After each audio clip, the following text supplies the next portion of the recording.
দেওবাৰে সন্ধিয়া অহা ধাৰাসাৰ বৰষুণৰ পিছতে কৃত্ৰিম বানপানীৰে জলমগ্ন হৈ পৰিছিল গুৱাহাটী মহানগৰী।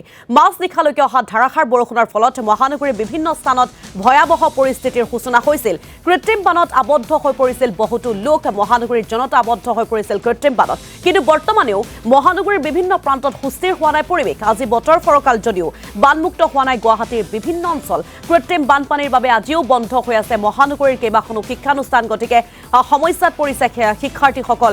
আমি আপোনালোকক হিজুবাৰীৰ এল পি স্কুলৰ সেই পৰিৱেশ আপোনালোকক দেখুৱাইছোঁ। তাত উপস্থিত আছে আমাৰ সাংবাদিক ভাৰ্গৱ দাস। আমি পোনপটীয়াকৈ ভাৰ্গৱৰ কাষলৈ লৈ গৈছোঁ। ভাৰ্গৱ, বৰষুণজাক আহিছিল দেওবাৰে, কিন্তু এতিয়াও পানীৰ কবলত দেখিবলৈ পোৱা গৈছে এই প্ৰাথমিক বিদ্যালয়খন। যিটো সময়ত চৰকাৰে উন্নয়নৰ ঢাকঢোল বজাই আছে, সেয়া লাগিলে স্বাস্থ্য খণ্ডতেই হওক, সেয়া লাগিলে আন্তঃগাঁথনিৰ ক্ষেত্ৰতে হওক, সেয়া লাগিলে শিক্ষা ক্ষেত্ৰতে হওক, কিন্তু এইসমূহ দৃশ্য এতিয়া শিক্ষা খণ্ডৰ হওক, স্বাস্থ্য কেন্দ্ৰৰ হওক, সকলো দিশৰে এতিয়া উন্নয়নৰ ফুপুলা স্বৰূপ কিন্তু উদঙাই দিছে। ভাৰ্গৱ। হয়, নিশ্চয়কৈ চাওক, মহানগৰীৰ কেইবাটাও স্থান এতিয়া পানীৰ তলত। যোৱা দেওবাৰে নিশা মুখলধাৰ এজাক অহা বৰষুণৰ পিছতেই মহানগৰীৰ কেইবাটাও স্থান কৃত্ৰিম বানৰ কবলত পৰিছিল। কিন্তু বৰ্তমানেও এতিয়াও কৃত্ৰিম বানৰ পৰা সকাহ পোৱা নাই কেইবাটাও স্থান। মই বৰ্তমান উপস্থিত আছো মহানগৰীৰ সিজুবাৰীৰ প্ৰাথমিক বিদ্যালয়ত। মই প্ৰথমে প্ৰাথমিক বিদ্যালয়ৰ পৰিৱেশটো দেখুৱাই ল'ব বিচাৰিছো। এয়া হৈছে মহানগৰীৰ সিজুবাৰী প্ৰাথমিক বিদ্যালয়। হাতীগাঁওস্থিত এই প্ৰাথমিক বিদ্যালয়ত বৰ্তমানেও আছে পানী, আৰু ফলত শিক্ষাৰ্থীসকল 3 দিন ধৰি বঞ্চিত হ'বলগীয়া হৈছে পাঠদানৰ পৰা। মই পৰিৱেশটো দেখুৱাইছো। এয়া দেখিছে আপোনালোকে, প্ৰাথমিক বিদ্যালয়খনৰ ভিতৰলৈকে পানী। এতিয়া শিক্ষাৰ্থীসকল আহি ৰখি আছে পাঠদান কৰিবলৈ, যিহেতু ছাত্ৰ ছাত্ৰীসকলৰ ভৱিষ্যতৰ কথা আছে, তেওঁলোকৰ শিক্ষাৰ গ্ৰহণৰ কথা আছে। গতিকে তেওঁলোকে এতিয়া শিক্ষাৰ পৰা বঞ্চিত হৈছে। উন্নয়নৰ চমক সৃষ্টি কৰিব বিচৰা চৰকাৰৰ এতিয়া সম্পূৰ্ণ ওলোটা ছবি আপোনালোকে দেখিবলৈ পাইছে। তেওঁলোকে বিভিন্ন সময়ত বিভিন্ন প্ৰতিশ্ৰুতি দিয়ে, নলা নিষ্কাশনৰ পৰা আদি কৰি বানপানীৰ ৰোধৰ বা বৈজ্ঞানিক প্ৰক্ৰিয়াৰে বানপানী ৰোধ কৰাৰ, কিন্তু কোনো ধৰণৰ ফলপ্ৰসূ হোৱা দেখিবলৈ পোৱা যোৱা নাই। আমি দেখুৱাই আছো আপোনালোকক সামগ্ৰিক দৃশ্যাংশ কেনেধৰণে বিদ্যালয়খনৰ ভিতৰত এতিয়াও পানীৰে ভৰি আছে। আমি বিদ্যালয়খনৰ শিক্ষক আছে, শিক্ষকৰ ওচৰলৈ যাবলৈ চেষ্টা কৰিম। আমি তেওঁৰ পৰা জানিবলৈ চেষ্টা কৰিম কেনেধৰণৰ পৰিস্থিতিৰ সন্মুখীন হৈ আছে আৰু কেনেধৰণে তেওঁলোকে এতিয়া পাঠদান কাৰ্য চলাই নিব। আপোনাৰ ওচৰলৈ আহিছো। কিনো কম, এজাক বৰষুণতে আমাৰ স্কুলখন ডুব যায়। পিছে এই পুৱাই আহি হেড আৰু মই মিলি কেনে ৰাস্তাটো বনালো। আমাৰ অফিচৰ ৰুমত গোটেই পানী, আৰু ড্ৰেছ যিখিনি দিছিলে সেইখিনিও প্ৰায় পানী উঠি তিতিলে।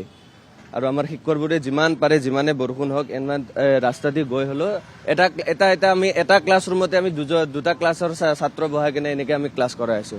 সেই এজাক বৰষুণ ৰবিবাৰৰ পৰা আমি এনেকে কষ্ট কাটি আছো। কিন্তু চৰকাৰে কি কৰে, যেতিয়াৰ পৰাই GMD কাম কৰিছে, আগতে আমি দেখাই পোৱা নাছিলো লিটিল ফ্লাৱাৰলৈ পানী হৈছিলে, আজিকালি চাৰিআলি ক্লজ কৰি দিলে। নাজানো এই কেনেকুৱা বা ইঞ্জিনিয়াৰে কাম কৰিলে। 3 দিন ধৰি কৃত্ৰিম বানত পৰি আছে। কোনোবা মেয়ৰ বা কোনোবা প্ৰশাসনৰ লোক আহিছে নেকি? কোনো অহা নাই বৰ্তমান। কিমান বছৰ ধৰি এই অৱস্থা হয়? আজি ধৰক যেতিয়াৰ পৰা আপোনাৰ 4-5 বছৰ ধৰক আপুনি এনেকেই চলি আছে।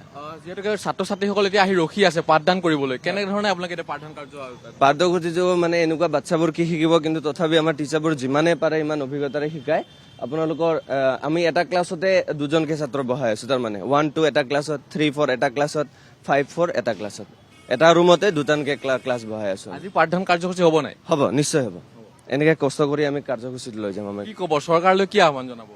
চৰকাৰে এইটো আমাৰ স্কুলখনলৈ চাওক, আৰ্ট ফিলিংটো আমাক কৰি দিয়ক, যাতে ছাত্ৰ ছাত্ৰী আমাৰ ভৱিষ্যত, তেওঁক ভালকে পাঠদান যাতে কৰাব পাৰো। হয়, নিশ্চয়কৈ চাওক, এনেধৰণে এতিয়া ছাত্ৰ ছাত্ৰীসকল ৰখি আছে। আপোনালোকে দেখিছে ছাত্ৰ ছাত্ৰীসকলে পাঠদানৰ বাবে আহিছে। তেওঁলোকে যিহেতু তেওঁলোকৰ প্ৰাথমিক শিক্ষা, প্ৰথম আৰম্ভণি শিক্ষা তেওঁলোকে ইয়াতেই গ্ৰহণ কৰিব। গতিকে আমি ছাত্ৰ ছাত্ৰীসকলৰ পৰাও কিছু জানিবলৈ চেষ্টা কৰিম। কিমান দিনৰ পৰা বন্ধ হৈ আছে? হ'ব এয়া 2-3 দিন মান। কি ক'বা, তেওঁলোকৰ চৰকাৰে যিহেতু এতিয়ালৈকে ব্যৱস্থা কোনো ধৰণৰ গ্ৰহণ কৰা নাই, আৰু তোমালোকেও পাঠদান কৰিব পৰা নাই। চৰকাৰক মই কম, এয়া জলদি এইগিলা এয়া ঠিক কৰি দিয়ক।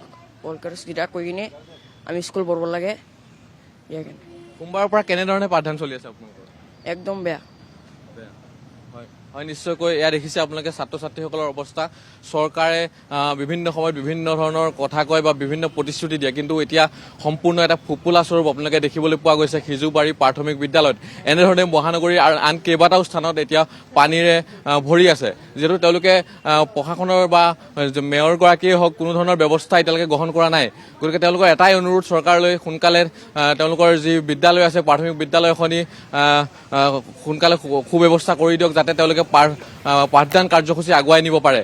মই নিশ্চয়কৈ। পুনৰ দেখুৱাইছো পৰিৱেশটো হয়। এনেধৰণে এতিয়া পানীৰ তলত সিজুবাৰী প্ৰাথমিক বিদ্যালয় এনেধৰণে ছাত্ৰ ছাত্ৰীসকলে আহি ৰখি আছে যিহেতু তেওঁলোকৰ পাঠদানৰ সময় হৈছে পুৱা 9 বাজিছে গতিকে তেওঁলোকে এনেধৰণে আহি এতিয়া পাঠদানৰ বাবে অপেক্ষা কৰি আছে কিন্তু বৰ্তমানেও কোনো ধৰণৰ ব্যৱস্থা গ্ৰহণ কৰা দেখা পোৱা নাযায় এনেধৰণে যদি ৰৈ যায় তেনেহলে যথেষ্ট অসুবিধাৰ সৃষ্টি হ'ব গতিকে আমি আৰু ভিতৰৰ ভাগলৈ যাবলৈ চেষ্টা কৰিম বিদ্যালয়খন দেখাম আমি আমাৰ প্ৰতিনিধি টাইমৰ দৰ্শকসকলক দেখুৱাম এয়া হৈছে সিজুবাৰী প্ৰাথমিক বিদ্যালয় এয়া আপোনালোকে দেখিছে পাঠদান কাৰ্য যিসমূহ কোঠাত পাঠদান কাৰ্যসূচী হয় গতিকে এই গোটেই সম্পূৰ্ণ পানীৰ তলত এতিয়া এনেধৰণে যদি এনেদৰে থাকে তেনেহ'লে ছাত্ৰ ছাত্ৰীসকলৰ ভৱিষ্যত অন্ধকাৰৰ দিশলৈ ঠেলি দিয়া হ'ব বুলি ক'ব লাগিব কিয়নো কণ কণ ছাত্ৰ ছাত্ৰীসকলৰ ভৱিষ্যতৰ কথা আছে তেওঁলোকৰ শিক্ষা গ্ৰহণৰ কথা আছে গতিকে মই এনেধৰণে দেখুৱাই আছো দৃশ্যাংশসমূহ মহানগৰী সিজুবাৰী প্ৰাথমিক বিদ্যালয়ৰ পৰা মই আন এগৰাকী আছে তেওঁৰ পৰা জানিব বিচাৰিছোঁ কেতিয়াৰ পৰা